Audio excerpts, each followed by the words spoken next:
અત્યારે જયેશ રાદડિયાને સરકારની જરૂર છે, એના કરતા સરકારને જયેશ રાદડિયાની વિશેષ જરૂર છે.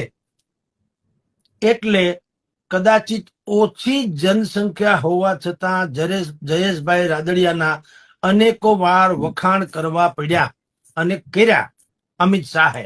જયેશ રાદડિયાના નેતૃત્વમાં એની સહકારી બેંકે કેટલા એવોર્ડ્સ મેળવ્યા છે એની પણ અમિત શાહે ઝલક બતાવી. આમ બધી ડાઈ ડમરી વાતો થઈ, પણ જેને સાંભળવા માટે આખું ઓડિયન્સ અને મીડિયા બિલકુલ ઉત્કંઠિત હતું, એવો કોઈ સૂર બુદ્ધિપૂર્વક કાઢવામાં આવ્યો નથી. માત્ર જયેશ ચાલીસા ગાય છે એનો અર્થ એમ થયો કે સૂચિત પ્રધાનમંડળમાં જયેશ રાદડિયા એનું યા તો પ્રધાનમંડળમાં બહુ ઊંચું સ્થાન છે, એમાં કોઈ સંદેહ નથી, અથવા તો જયેશ રાદડિયા એ સંગઠનના વડા તરીકે પણ ગુજરાત પ્રદેશ ભાજપના સંગઠનના વડા તરીકે પણ આવે, અથવા તો એ મંત્રીમાં આવે. બેમાંથી એક તો હવે નિશ્ચિત છે.